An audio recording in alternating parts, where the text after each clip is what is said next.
Hello दोस्तों, स्वागत है आपका अपने YouTube channel plus point classes में, जहां हम नंबर सिस्टम के 2 वीडियो अपलोड कर चुके हैं। अब आज हम तीसरा वीडियो अपलोड करेंगे जिसमें हम जो भी आज बचे हुए जो कंसेप्ट हैं उनके बारे में जानेंगे। ठीक है, ये कंसेप्ट जब क्लियर हो जाएंगे इसके बाद में हम अपने जो टीसीएस बेस्ड क्वेश्चन है वो स्टार्ट करेंगे। ठीक है, तो आज के जो पीछे हम कंसेप्ट कर चुके थे आपके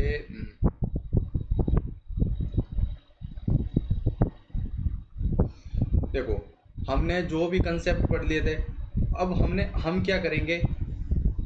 देखो, एन नंबर का जो नेचुरल नंबर का स्क्वायर का फॉर्मूला पढ़ लिया था, क्यूब का पढ़ लिया था। अब जो पीछे पीछे बचा है, अब हम एक टॉपिक कर रहे हैं, अभाज्य गुणनखंडों की संख्या ज्ञात करना। Number of prime number of prime factor. ठीक है, तो नंबर ऑफ प्राइम फैक्टर कैसे ज्ञात करते हैं। तो देख लो, हमारे पास कोई n नंबर है। ठीक है, इसको मैं किसी से n नंबर है, इसके अभाज्य गुणनखंड करता हूँ, उसमें मेरे आता है a की पावर p इंटू b की पावर q इंटू c की power r dot dot dot. तो मैं क्या कहूँगा कि यहाँ पे मेरा जो अभाज्य गुणनखंड है वो एक तो 2 की पावर, मान लो 2 की पावर 5 है। एग्जाम्पल लेते हैं, 2 की पावर 5, 3 की पावर 2 इंटू 5 की पावर 1 है। तो यहाँ पे देखो, 2 के अभाज्य गुणनखंड कितने हो गए टोटल यहाँ पे 5 हुए, यहाँ पे कितने हुए 2, 5 और 2 कितने हो गए 7, 7 और 1। मतलब कहने का अर्थ है जो इसके जो पावर होती हैं अभाज्य संख्याओं की, उनका जो समेसन है वही अभाज्य गुणनखंडों की संख्या होती है।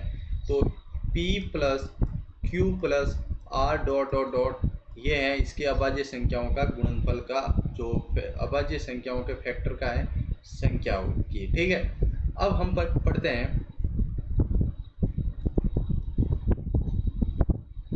अब हमारा जो नेक्स्ट है कि गुणनखंडों की संख्या कैसे ज्ञात करते हैं।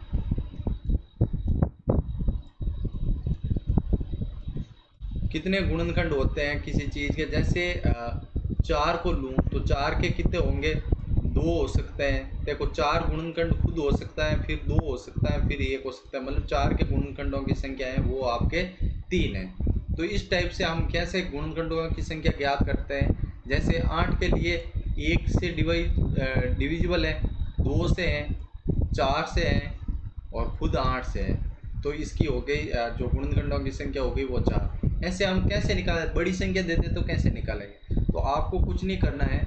अगर हमारे पास n नेचुरल जो n नंबर है जो कि भाज्य संख्या है, उसको हम अभाज्य संख्या में तोड़ेंगे तो a की पावर p इंटू बी की पावर q इंटू सी की power r dot dot dot dot infinity तक।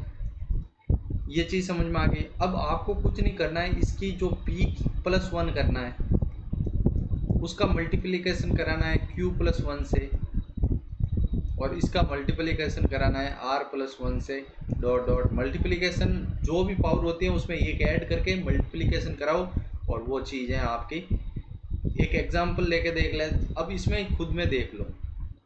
देखो, अब 8 का लूँ तो 8 का मैं क्या कहूँगा, 2 की पावर 3, 2 की पावर 3 होगी। तो सिंपली है, इसकी अगली पावर क्या होगी 4। तो इसमें पावर कितने हो गए, तो 3 प्लस 1 4 हो गए ना। अब अगर 2 की बात करूं तो 2 की पावर 2 कर दी, तो इसमें 1 ऐड कर दो तो कितने हो गई 3। तो ये देख ले। अगर मुझे बोले कि 6 अपने दे दी 15, ठीक है, 15 का कितने हैं वो अभाज्य गुणनखंड होंगे, तो मैं सीधे कहूँगा कि 15 को पहले मैं तोड़ूंगा तो 2 से जाएगा नहीं, 3 इंटू 5 में जाएगा। तो इसकी पावर 1, इसकी पावर 1। तो मैं कहूँगा 1 प्लस 1 इंटू 1 प्लस 1, तो कितने हो गए 4। तो अब क्या हो सकते हैं, देखो अपने छोटी संख्या है तो हम बता सकते हैं कि 1 से डिविजिबल होगा, 3 से होगा, 5 से होगा, खुद 15 से होगा। तो ये है जो, ये काफ़ी हेल्प करेगी आगे जब हम क्वेश्चन करेंगे तब। ठीक है, अब हम नंबर ऑफ प्राइम फैक्टर पढ़ लिए और गुणनखंड हो गया। अब हम इवन जो गुणनखंड है उनकी भी संख्या जो है सम पढ़ेंगे, फिर गुणनखंडों का योग पढ़ेंगे, ठीक है। तो अब देखो, अब लिखते हैं नंबर ऑफ इवन मल्टीपल।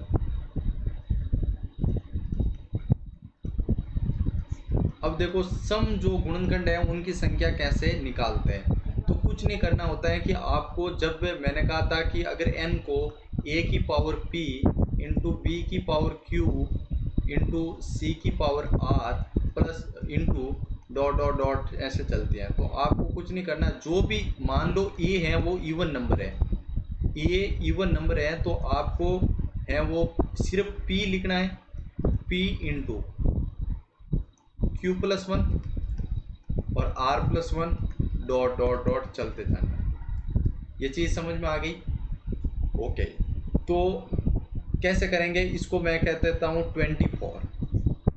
देखो 24 के मैंने अभाज्य गुणनखंड किया, तो 2 इंटू 3, 2 इंटू 3 कितने हो गए?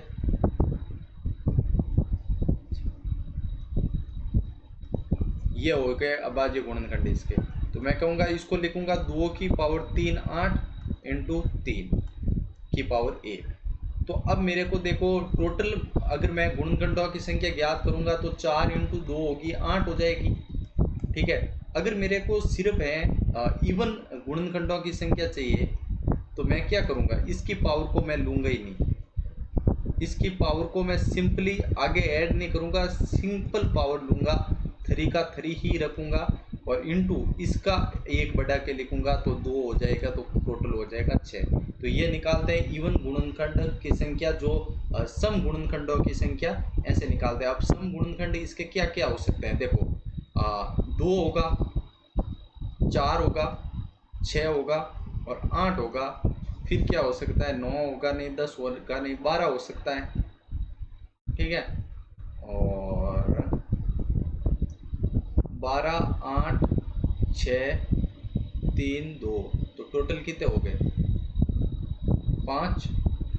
तो इवन गुणनखंड में हम क्या करते हैं कि इसमें आप लेते हैं कि सिंपल जो सम है उनमें, तो आप इसमें कौन सा नंबर है वो पीछे छूट रहा है, देखो 2 हो रहा है, 3 4 5 6 7 8 9 10 11 12। और हाँ, एक चीज़ भूल गया, ये खुद 24 भी तो खुद होगा ना, तो ये टोटल 6 हो गया, ठीक है। अब अगर मुझे ऑड का पूछे, ऑड मुझे ज्ञात करना होता है, तो नंबर ऑफ इवन और एक फैक्टर हम लिख देते हैं नंबर ऑफ ऑड मल्टीपल्स। तो देखो ऑड मल्टीपल्स होंगे, तो इसमें अगर मेरे पास सेम नंबर है, इसको मैं a की पावर p इंटू बी की पावर q इंटू आर की पावर c से, सॉरी c की पावर r से ऐसे डिनोट करूं, अभाज्य, जहाँ ए बी सी क्या है, अभाज्य संख्या है, ठीक है, उसकी ये पावर हो गई। अब इसमें मैं करूंगा तो मेरे को कुछ नहीं, अब की बार मेरे को इसकी जो है वो वैल्यू लेनी ही नहीं है, इसकी जगह 1 लेना है, सिर्फ क्या लेना है, 1 लेना है। तो हम जो करेंगे कि यहाँ पे p लिया था, अब की बार कुछ नहीं, 1 इंटू क्यू प्लस 1 और r प्लस 1, मतलब जो भी इवन पावर होती है। अगर मान लो यहाँ पे 2 होता, ठीक है, 2 ही होगा जनरली, ठीक है, तो 2 की पावर हम यहाँ पे, तो इसकी पावर है वो 2 की पावर है वो क्या हो सकती है, कुछ भी होगी, तो उसको लेंगे। और अगर हमें ऑड की चाहिए तो हम सिंपल इसकी जो पावर है इवन नंबर की उसको नहीं लेंगे, ठीक है, सिंपल 1 लेंगे, ठीक है। तो यहाँ पे यह हो जाएगा। तो अब यहाँ पे कैसे इम्प्लाई करते हैं, तो ऑड मल्टीपल्स कितने होंगे इसके, तो ये ज्ञात करने के लिए हम क्या करेंगे, इवन की जो पावर है इसकी, तो अब देखो 2 की पावर 3 है, पर हम 3 लेंगे नहीं, सिर्फ इसकी पावर है वो, हम सिर्फ इसको कुछ नहीं 1 लिखेंगे। फिर अगली संख्या है वो हो जाएगी आपकी 3 की पावर अगर 1 है, तो 1 और 1 कितने हो गए, 2।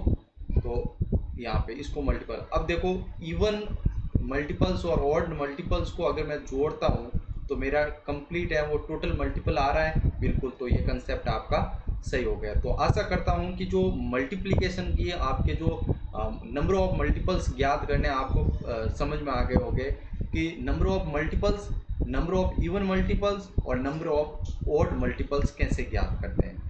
ठीक है, अब हम पढ़ेंगे इनका है वो सम कैसे करते हैं। ठीक है, नंबर ऑफ जो मल्टीपल्स हैं इनका सम कैसे करते हैं। तो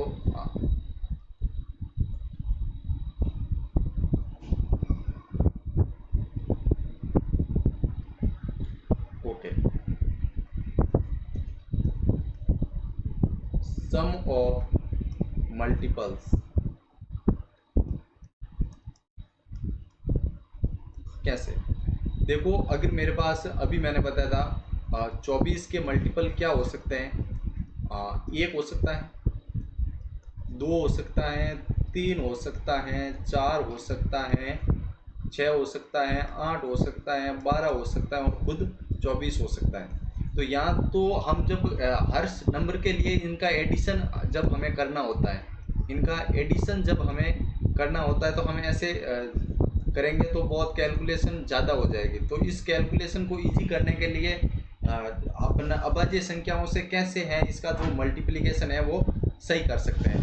तो मैं बता दूं कि अगर मैं इसको कैसे लिखूंगा, 2 की पावर 3 इंटू 3 की पावर 1 लिखूंगा। समझ में आ गया ये चीज़।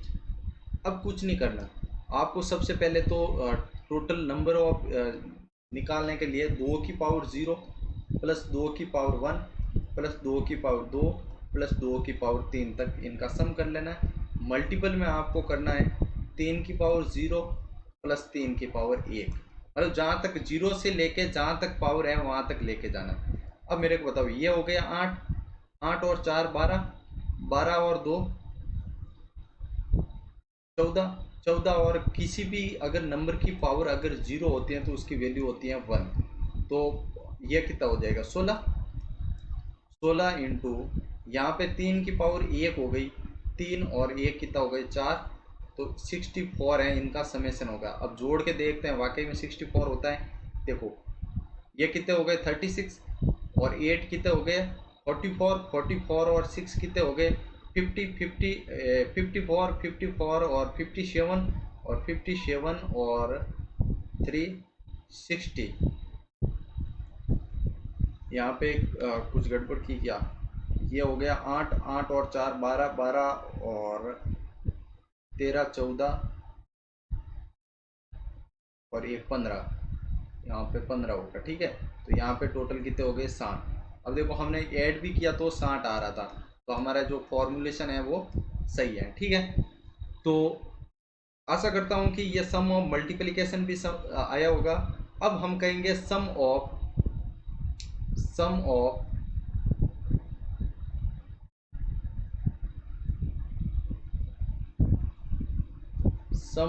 Even multiplication.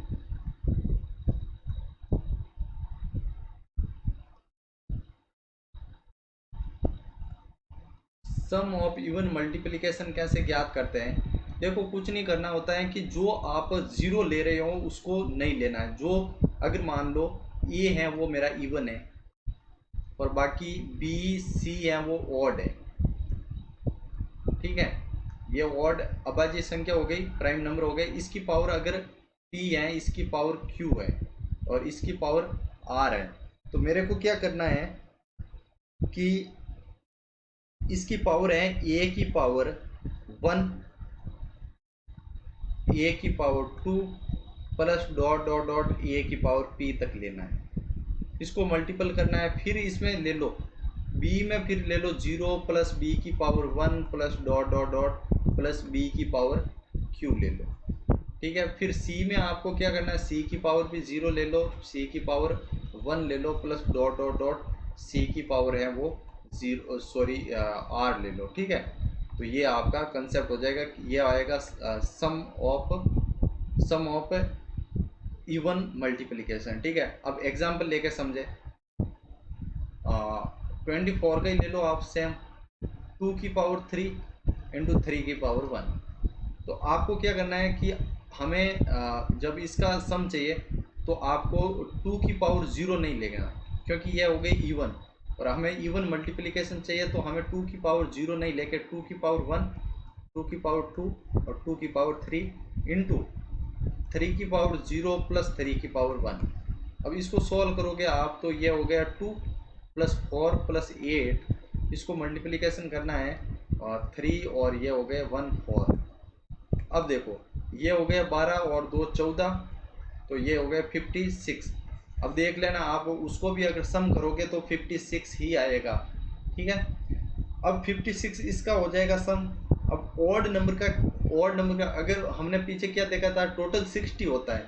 अब सम ऑफ इवन मल्टीप्लिकेशन है 56 है, तो ऑड मल्टीप्लिकेशन 4 आना चाहिए।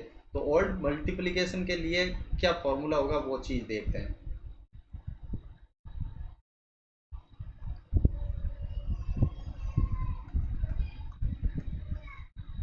सम of odd multiplication multiple, sorry, sum of odd multiples, ठीक है। तो जो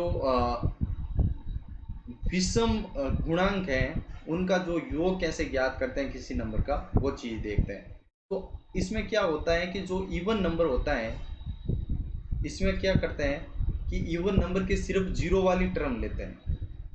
इवन नंबर की सिर्फ जीरो वाली टर्म लेते हैं, मतलब कहने का अर्थ है कुछ लेते ही नहीं है, इवन से कुछ लेते ही नहीं है। ऑड निकाल लिया मतलब इवन का कुछ लेना ही नहीं है आपको। तो ए की पावर, अगर मैं एन को ए की पावर पी इंटू बी की पावर क्यू इंटू सी की पावर है वो आर लिखता हूँ, तो इसको मेरे को लेना ही नहीं है, इसकी पावर मेरे को जीरो ही लेनी है। ए की पावर जीरो इंटू बी की पावर, बी का मैं क्या करूँगा, बी की पावर 0 प्लस बी की power 1 plus dot dot dot plus B की पावर क्यू तक लूँगा, और इंटू बी की पावर है, सॉरी, सी की पावर 0 प्लस, क्योंकि ये इवन है बाकी ये सब ऑड है, ठीक है। इवन नंबर होता है उसको हम लेंगे ही नहीं, उसकी पावर 0 ही लेंगे, मतलब 1 लेंगे, ठीक है। सी की पावर 0, सी की पावर 1 प्लस डॉट डॉट और सी की पावर आर। अब देखो एग्जाम्पल से कैसे करते हैं। अब वही 24 का एग्जाम्पल देखो, हमने 24 के टोटल मल्टीपल्स का सम निकाला था 60, जो सम हो गया इवन नंबर का टोटल, और ये हो गया इवन नंबर का, और ऑड नंबर का कितना आना चाहिए 4, तो वो भी देख लेते हैं। देखो 24 का जो अभाज्य संख्या में तोड़ेंगे प्राइम फैक्टर में, तो 2 की पावर 3 इंटू 3 की पावर 1 हो गया, तो इसकी पावर तो हम 0 लेंगे, तो जो ए की पावर तो 0 हो गई, तो 2 की पावर 0 कितनी हो गई, 2 की पावर 0 हो गई आपकी 1 इंटू 3 की पावर 0 इंटू 3 की पावर 1, तो इसको किया तो ये हो गया 1 और ये हो गया 1 प्लस 3 कितना हो गया 4, क्या 4 ही थी, हाँ बिल्कुल 4 ही होगी। तो ये आपका, अब आशा करता हूँ कि ये जो तीनों कंसेप्ट, देखो पहले तो नंबर ऑफ मल्टीपल्स ज्ञात करने, इवन नंबर ऑफ मल्टीपल्स और ऑड नंबर ऑफ मल्टीपल्स, फिर इन जो नंबर्स का है सम कैसे ज्ञात करते हैं, ये जो 6 कंसेप्ट बताए ये आप क्लियर कर लेना। फिर नंबर ऑफ प्राइम फैक्टर भी बताए थे, ठीक है, ये आपका वो एक्स्ट्रा पॉइंट था, ठीक है। इसी के साथ अब हम पढ़ेंगे जो आपका रिमाइंडर थ्योरम पढ़ेंगे, वो कैसे करते हैं। उस रिमाइंडर थ्योरम करने से पहले हम नंबर ऑफ जीरो पढ़ लेते हैं, ठीक है, नंबर ऑफ जीरो पढ़ लेते हैं। नंबर ऑफ जीरो कैसे पढ़ेंगे, तो number of zero, number of zero देखो दोस्तों, हमेशा देखो मेरे ये देखो कोई संख्या ले रहा हूँ 10 20 100 5000, ये संख्या ले, इसमें एक चीज़ देख रहे हो कहीं ना कहीं 5 का रोल जरूर है। ये तो बड़ी हो जाएगी, इसको छोड़ो, समझने के लिए ये 3 काफ़ी है। इसको मैं अगर प्राइम फैक्टर करूँ तो 2 इंटू 5, इसका करूँ तो 2 की पावर 2 इंटू 5, और इसका करूँ तो 2 की पावर 2 इंटू 5 की पावर 5। अब देखो जितने अपने 2 और 5 के पेयर बन रहे हैं, 2 और 5 के, सॉरी 5 की पावर 2, कितने पेयर बन रहे हैं, 2 की पावर 2 मतलब 2 इंटू 2 इंटू 5 इंटू 5।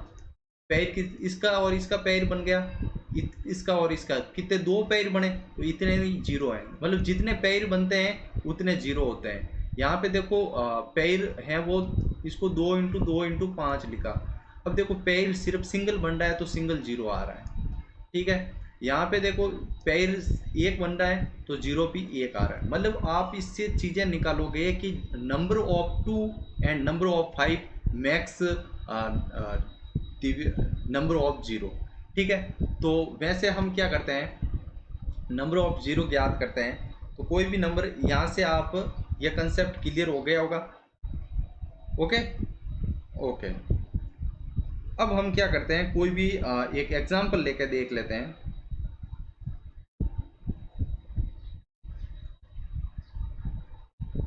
देखो एग्जांपल है 8 into 15 into 23 into 17 into 25 into 22।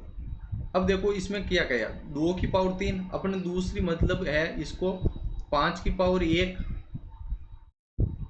Into 3 और 23 का 23 रहने दो, 17 का 17 रहने दो, 5 की पावर है वो 2 ले लो। और क्या हो गया, 22 को 2 इंटू 11 ले लिया। अब देखो 2 की पावर 3 और 4, तो 2 की पावर तो हो गई 4 इंटू 5 की पावर 1 और 2 कितने हो गए 3। अब देखो कंप्लीट पेयर तो 3 बनेंगे, कंप्लीट पेयर 3 बनेंगे तो नंबर ऑफ जीरो है वो, नंबर ऑफ जीरो क्या हो जाएगा 3 हो जाएगा। जितने पेयर कितने बने 3 बनेंगे, क्योंकि 1 2 पीछे छोड़ना पड़ेगा, उसका पेयर नहीं बनेगा, तो 3 पेयर बनेंगे तो नंबर ऑफ जीरो है वो 3 होगा। आशा करता हूँ कि ये आपको समझ में आया होगा। अब देखो मल्टीप्लिकेशन में नंबर ऑफ जीरो हमने फाइंड आउट कर लिया। अब एक फैक्टोरियल में भी number of zero find out करते हैं, वो कंसेप्ट बताता हूँ।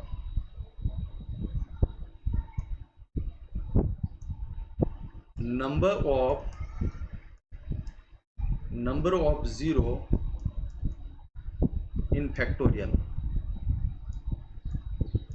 देखो फैक्टोरियल पहले तो बता दे तो चीज क्या होता है, इसका नोटेशन या तो ये होता है और या ये होता है। अगर मुझे कहेगा तो 4 फैक्टोरियल तो ये भी लिख सकता हूँ और ये भी लिख सकता हूँ, पर एग्जाम में ये देखने को मिलता है, ठीक है। तो हम क्या करते हैं कि फैक्टोरियल का अर्थ होता है कि अगर मैं 4 फैक्टोरियल लिखता हूं तो 4 का उससे छोटी वाली संख्या सबके साथ मल्टीप्लिकेशन, यही तो फैक्टोरियल होता है, ठीक है। तो अगर मुझे कहा जाए कि इसमें नंबर ऑफ जीरो कितने होंगे, तो मैं कहूँगा नंबर ऑफ जीरो जीरो होंगे ही नहीं, जीरो होंगे। तो क्यों, क्योंकि इसमें 5 है ही नहीं, 2 तो है पर 5 नहीं है।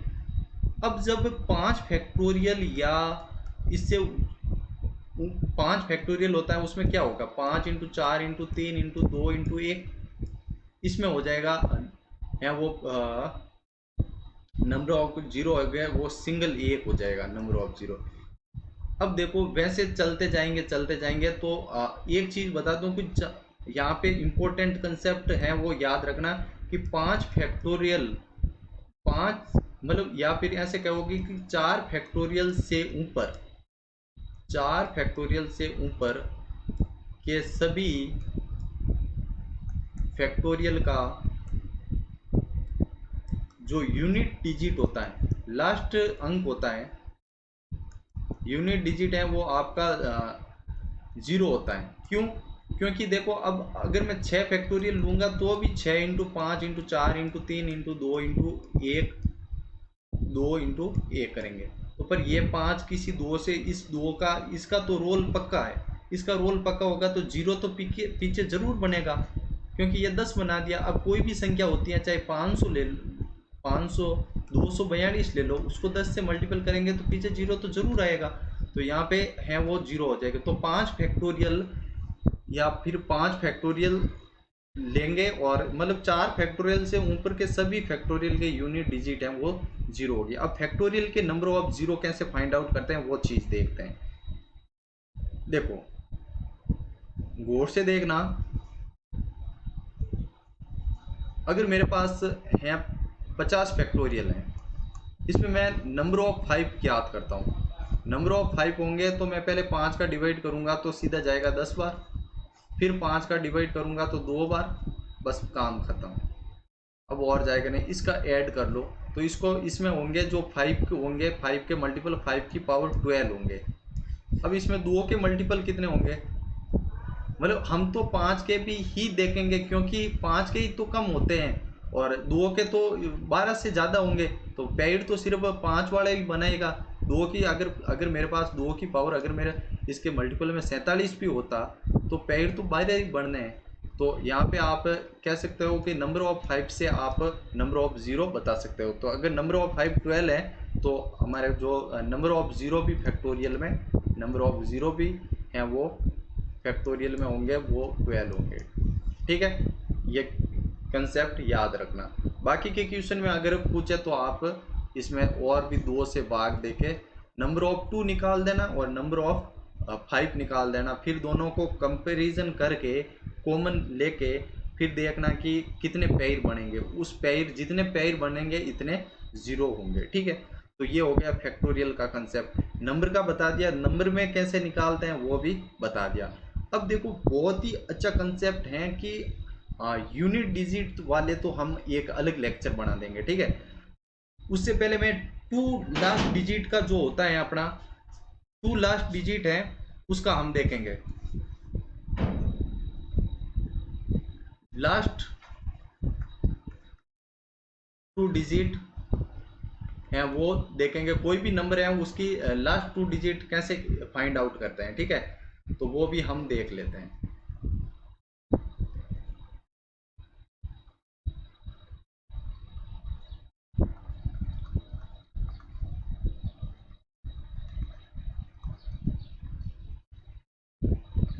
ये हो गई आपकी लास्ट 2 डिजिट। एक चीज़ याद रखो कि अगर मेरे पास कोई नंबर है 5698, इसको मैं अगर मेरे को लास्ट 2 डिजिट निकालनी है तो मेरे को पता है कि 98 होगी। तो ये कैसे होगी कि अगर मैं 5600 प्लस 98 लिख देता हूँ तो पता कि ये अलग चीज़ मैंने बना दी।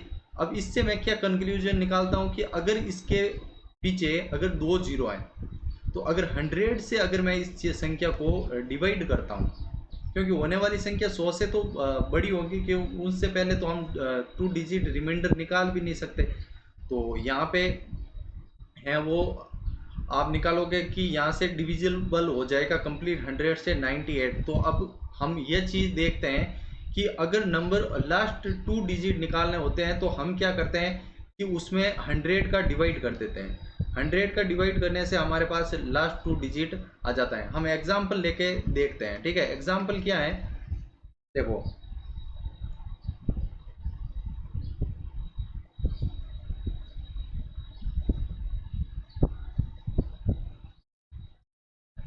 क्वेश्चन लिखो 22 multiple by 31 into 44 into 27 37 into 43। इसमें बताना है आपको कि इसकी लास्ट 2 डिजिट क्या होगी। तो सबसे पहले बता दूं कि इसमें डिविजिबिलिटी किसकी लगाएंगे 100 की। अब एक रिमाइंडर की थ्योरम बताता हूँ, यहाँ पे आप ध्यान से देखना। अगर मेरे पास 6/4 है तो यहाँ पे शेषफल कितना बचेगा, रिमाइंडर कितना बचेगा 2। पर मैं इसको अगर काटता हूँ 2 से तो 2 से 2 बार गया, ये 3 बार गया, तो यहाँ पे रिमाइंडर अगर नंबर मेरा 3/2 बनता है तो रिमाइंडर कितना बन गया 1। तो एक रिमाइंडर का कंसेप्ट हो गया है कि जिस संख्या से आप काटते हो उसको वापस उससे मल्टीप्लिकेशन करना ही पड़ेगा। ठीक है, तब आपका रियल है वो रिमाइंडर आएगा, वरना गलत हो जाएगा। तो यहाँ से मैं इसको इजी करने के लिए 4 से काट देता हूँ कि इसको काट दिया मैंने 4 से 11 बार कट गया, इसको काट दिया 25 बार कट गया।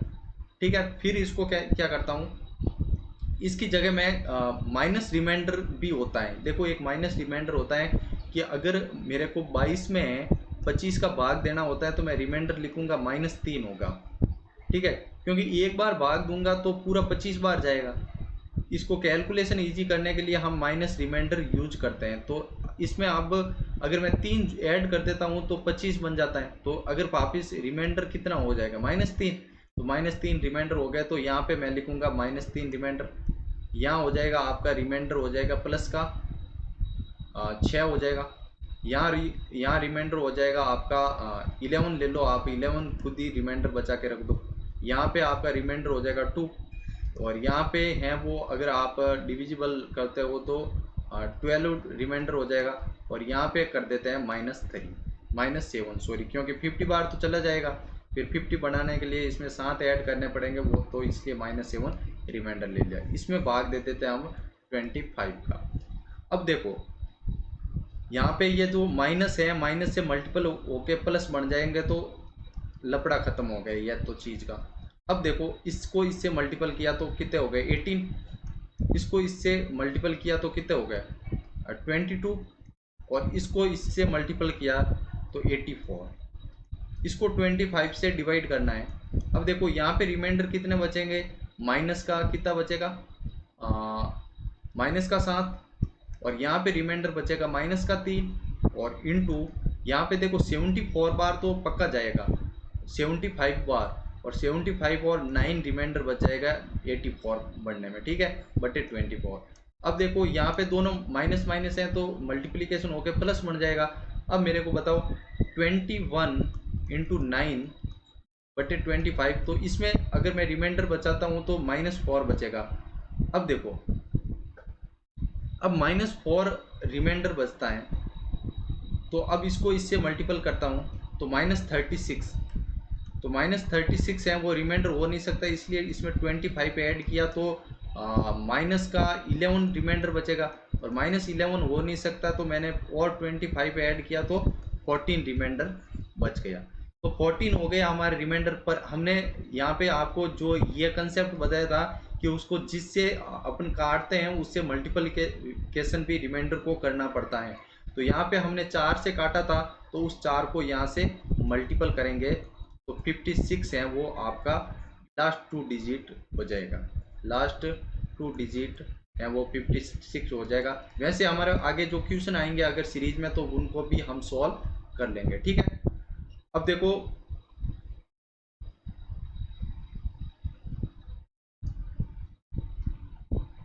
अब हमारे जो यहाँ तक का कंसेप्ट है वो क्लियर हो चुका है। अब आगे के वीडियो में हम जो नंबर सिस्टम के हैं वो क्वेश्चन लेंगे, जो कि हमारे पास लगभग 200 क्वेश्चन होने वाले हैं नंबर सिस्टम के टीसीएस पैटर्न के। तो उन कुछ क्वेश्चन को लेके एक एक क्वेश्चन के कंसेप्ट को समझेंगे, डिविजिबिलिटी को समझेंगे, और क्वेश्चनों को है वो एग्जाम में कैसे अटेम्प्ट करना है उस चीज़ को देखेंगे। Thank you for watching video. जय हिंद, जय भारत, वंदे मातरम।